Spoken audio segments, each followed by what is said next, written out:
I really like it. Everyone's really nice here, and it's just a great show to be at. I've done this event for a number of years. It's such a focused group of plant lovers that it's a really fun day.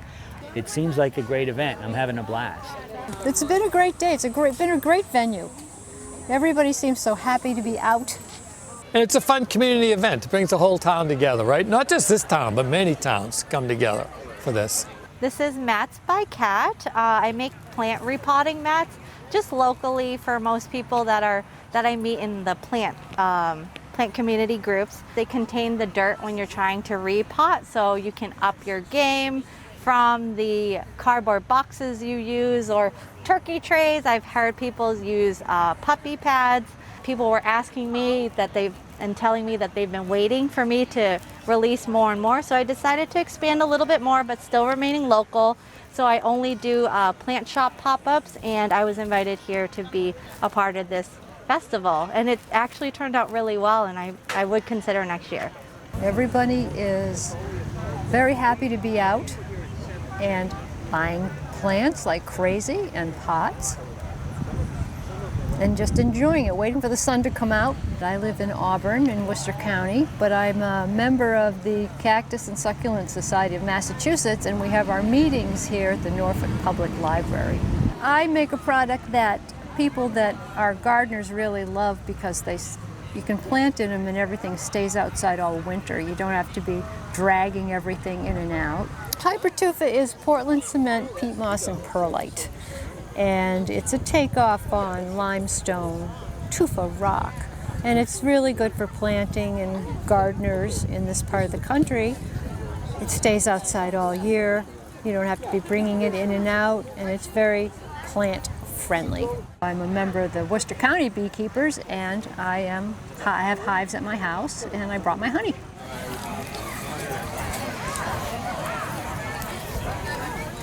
I run May Hosta Collection. I sell hosta plants and also bird houses. I've been selling at farmers markets for probably about 5 or 6 years. So I've been collecting hostas for the last probably 12 years, and I've become pretty obsessed with it, and I've been buying them, and so now I'm up to about 400 hostas, so I'm still counting. But I enjoy selling them and talking to people about them. With hostas, there's thousands of different varieties, and so I've just become really into the different types and learning about them. My mom is a big gardener, so I kind of gardening in general I got from her. I think we've been doing this particular event for at least 4 or 5 years now. Bonsai trees, cacti and succulent, soil, tools, anything bonsai related. I love growing weird stuff. The weirder the better. Bonsai trees are difficult, but they're cool, they're weird. You can kind of make them whatever you want. There's a real cool combining weird plants with weird pots and showing off, really how interesting and beautiful a plant can be. I do a lot of hiking, and I'll collect things when I'm out hiking, leaves, petals, flowers, and I arrange them into some kind of piece. Sometimes I have a plan, sometimes I don't, and I don't glue or tape anything. I just lay it all out, and after that I take a picture and I make prints of it. And with the remnants, I either compost them or I save them for another piece. This is actually my 3rd time at this show. It's my 2nd time being a vendor here. I was here 2 years ago. 3 years ago was the first time I came here. I really like the show, and it's hard though not to spend money on plants, so I said I was going to get 1 today, and I got 3. I'm a plant lover as well as being a potter, so I make flower pots on the wheel. I throw them one at a time. I've been throwing pottery for, I would say 18 or 20 years. All the events that I do are really geared towards plant lovers. Our booth is selling hot dogs and hot dog meals for the Norfolk Lions. The Norfolk Lions is a charitable organization, and every penny we raise here today will go back to the community. And plus, we're really just here to have fun and to get to see everybody. Right now, we're working on a fundraiser for a person in town who's battling breast cancer. Our club, along with Rentham and Plainville, will be doing our 4th plunge in April, and all the money goes to Mass Lion's Eye Research. So if you want to go to our website, which is Lions Polar Plunge, you can find out more information about it. The Lions are actually considered the Knights of the Blind. We were charged by Helen Keller back in the early 1900s to take on the cause of people who are blind. So not only does our money go back to the community, but it also goes towards anything having to do with eye research, anything with blindness, including things like diabetes. Last year we donated over $15,000 back to the community, including raising money for our new community service dog that the police are training as we speak. In fact, we may see them here today. My name is Steve. I'm a member of the Cactus and Succulent Society of Massachusetts, and we're having our annual sale here in Norfolk on the Common. This is our table that we have members' plants that have been donated. A lot of our members are working hard all summer, not only growing their own plants, but trying to propagate some other ones for people that we can sell here. We have different things like agaves, jade plants. We have some winter hardy succulent plants right here. So we have a wide variety of different cactus and succulents that we have for sale for people. And we have a lot of information that if people are interested in, and there is a lot of interest in cactus and succulents now, that we have a lot of people that can help anybody with questions about that. We meet once a month right now online, but normally we're here at the Norfolk Library. And if anybody's interested in more information about the society, we welcome any new members who have interest in cactus and succulents. And it's a really fun group. We have well over 150 members right now. We have a show and sale that we've been doing every year for many years here, but with COVID we can't do anything indoors obviously, so we've shifted at least some of this to the outdoors so that we can not only get to see people and get to see some of our members, but also spread the word and enjoy some time together. I make pottery most primarily for plants, and sometimes I make bowls for food, and but I also make plants for bonsai, not just for succulent tree plants and cactus, and that is what got me started making pottery in the first place. The pots that I really loved I couldn't afford, so I've been a painter all my life and artist, and I decided to start making some pottery. I bought a little wheel on Craigslist and said I would give it a try for a summer, and I really loved it and been making pots ever since. I also found out I like making pots kind of for an audience, so I brought my wheel here today and making some pots kind of on the fly.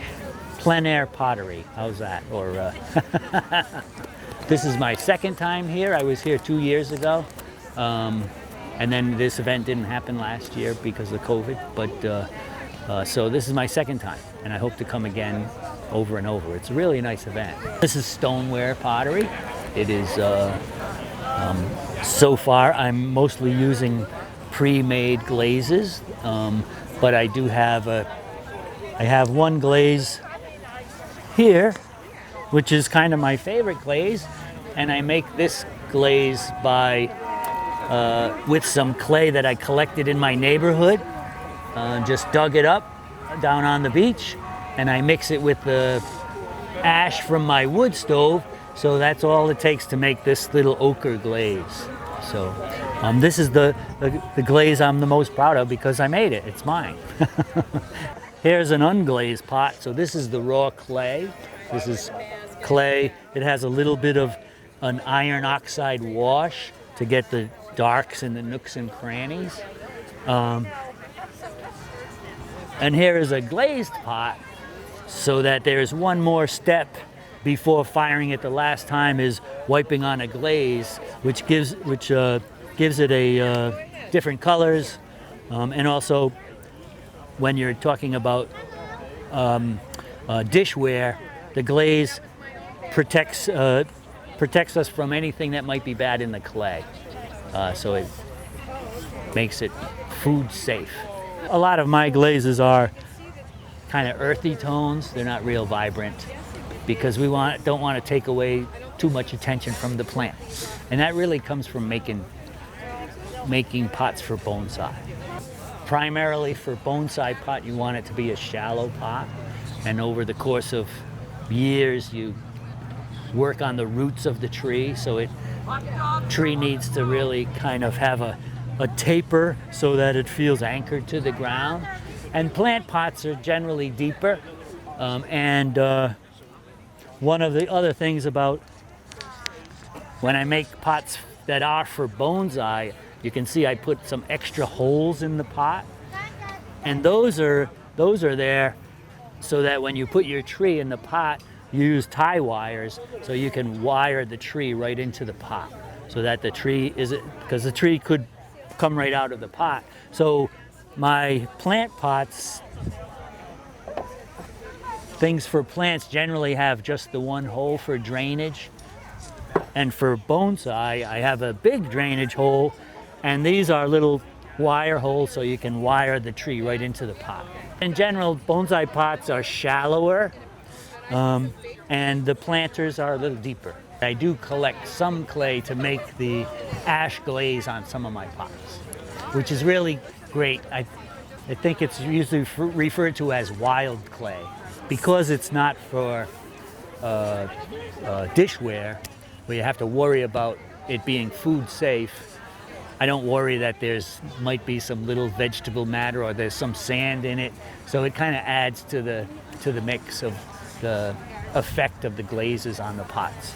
And it's nice to go dig up the clay and not have any manufacturing process, not have any packaging or any plastic bags or any cardboard that we don't want to generate too much of that stuff. So I do try to recycle and reuse stuff whenever I can. And with clay, it's great because all this clay that I've been kind of excess clay, we'll throw that back in the bucket. It'll all be recycled back in again. So yes, I prefer clay pots over plastic pots any day.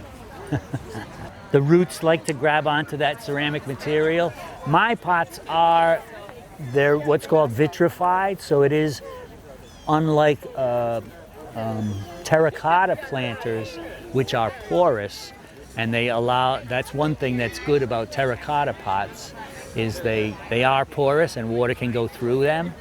These pots it's stoneware, so it is, water doesn't penetrate it, so it's very similar to a plastic pot, which is the same deal.